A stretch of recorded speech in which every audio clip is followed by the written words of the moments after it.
इंसान ने एक वेब बनाया है और अब इंसान खुद ही उस वेब में फंस गया है और बहुत बुरी तरीके से फंस गया है। तो जो प्रॉब्लम एक्चुअल में है वो प्रॉब्लम ये स्मार्टफोन नहीं है। प्रॉब्लम ये है कि स्मार्टफोन को हम समझ ही नहीं पा रहे कि ये क्या है और किस लेवल पे ऑपरेट कर रहा है और किस तरीके से हमारे माइंड को कंट्रोल कर रहा है। ये क्या प्रॉब्लम है? Now it is no more a machine, it is a manipulative intelligent machine. मतलब क्या? इसको पीछे से मैनिपुलेट किया जा रहा है। कौन मैनिपुलेट कर रहा है? वो जो कंपनीज हैं जो इस इंटेलिजेंस के पीछे है, वो इंटेलिजेंस जिसको एल्गोरिथम बोलते हैं टेक्निकल लैंग्वेज में, जो उस एल्गोरिथम को क्रिएट कर रहे हैं या फिर मोल्ड कर रहे हैं या मैनिपुलेट कर रहे हैं जिससे कि उनको आपकी ज्यादा से ज्यादा अटेंशन मिले और उस अटेंशन के थ्रू वो पैसा कमा सके। ये सिर्फ आपकी अटेंशन को कंट्रोल नहीं कर रहा है, आपके बिहेवियर को कंट्रोल कर रहा है, आपकी ब्रेन को कंट्रोल कर रहा है, आपके थॉट्स, आपके आइडियाज, सब कुछ कंट्रोल कर रहा है। कोई स्टूडेंट है जो स्कूल में है, कॉलेज में है, या कोई भी पर्सन है, मान लो वो एक दिन में ऑन एन एवरेज 4 से 5 घंटे यूज कर रहा है अपने फोन को, तो अब उसकी वजह से आने वाले टाइम में उनकी बॉडी के अंदर क्या क्या चेंजेस होंगे और क्या क्या इफेक्ट आने वाला है, वो मैं आपसे समझना चाहूँ। सो फिजिकल तो बहुत ज़्यादा आ रहा है, एज एन लाइक जितना ज़्यादा वो यूज़ कर रहे हैं और उतना ज़्यादा वो फिजिकली और मेंटली बहुत ज़्यादा इम्पैक्ट हुआ है। If I talk about physically, तो द सिंपल फंडा इज हमारी नेक शोल्डर्स के ऊपर होने चाहिए, राइट? आप कह रहे हो कि हमारी नेक शोल्डर्स के ऊपर होनी चाहिए? एग्जैक्टली, यस, सॉरी, ऊपर ही है वो तो, ऊपर इन द सेंस अभी जैसे जो भी आप किसी को भी देखते हो तो ज्यादातर हमारी फॉरवर्ड हेड होती है, so this is known as forward head posture. उसकी वजह से सेंटर ऑफ ग्रेविटी बहुत आगे चला जाता है and because of that these muscles has to work very hard to make this aligned. ऊपर बहुत डिफिकल्ट हो जाएगा उसको नेक को आगे रखने में, राइट? सो दैट्स हाउ ऐसा हो गया कि किसी ने पीछे वेट रख दिया, राइट? सो इसलिए हमारा ears has to be above your shoulders, that is the right posture. Ears जो है हमारे, that should be in line with the shoulders ideally, but ऐसा आज की डेट में देखने को नहीं मिलता है because this is the era of this smartphone. Screen size बहुत कम हो गया, स्क्रीन टाइम बहुत ज्यादा बढ़ गया, screen angle and then your जो angle of your neck, angle of your hand is compromised. उसकी वजह से सारी प्रॉब्लम है। अब होता क्यों है? अगर हम तीनों की चीज को कंपेयर करें, अगर हमारी नेक अगर स्ट्रेट रखी है, the amount of pressure on our neck which is जहां पे सबसे ज्यादा बेंड होता है, जो आप देखते हो, अगर आप टच करोगे तो आपको एक बोनी प्रोमिनेंस दिखेगा। So, जब भी आप बेंड करते हो, on every 15 degrees of neck bend the amount of pressure comes to our neck is which is 8 kgs। 8 kilo का वेट आता है यहाँ पे। आपने किसी को भी देखा है कि फोन ऐसे यूज करता है? कोई भी नहीं देखा। एवरीबडी इज यूज दिस, ठीक है, which is more than 45 to 60 degrees, right?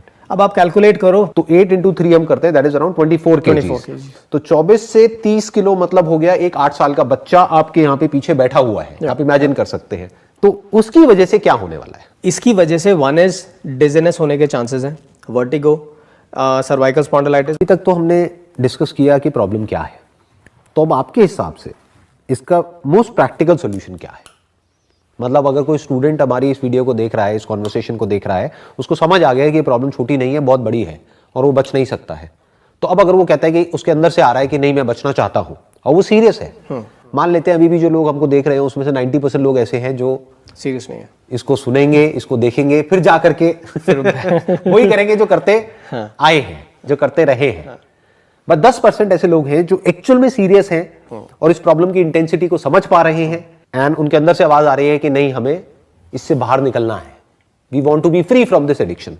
तो अब क्या रास्ता है? So first solution is, I would say strongly, which is be aware of your surrounding मतलब right from your postures, right from where you are sitting. अरे बहुत cases में तो मैंने देखा है मॉम डैड खुद फोन पे हैं, मार भी देते हैं, बच्चे मार देते हैं, उनका जो प्रॉब्लम्स आ रही हैं। So it's not a good मार देते इन द सेंस कि अच्छा माँ बाप बच्चों को मारते हैं? नहीं, उल्टा, बच्चे माँ बाप को मार देते हैं because of certain games, PUBG and all that. ये मैंने सुना है बहुत सारे, हाँ, कि बच्चे इतने एग्रेसिव होते चले जा रहे हैं because of some games and all, कि वो एग्रेशन कई बार माँ बाप के ऊपर निकल जाता है। सो अगर आपने फोन छीनने की ट्राई करी तो उनसे वो लड़ाई करना, फिर उनको मारना, टैंट्रम्स, हाँ। सो इवन हाथ उठा देते हैं। हाथ तो कईयों ने उठा दिया, एक ने तो अपने माँ बाप को, डैड को, आई गेस डैड को मार दिया। तो मैं भी तो डैड हूँ। Dad dead.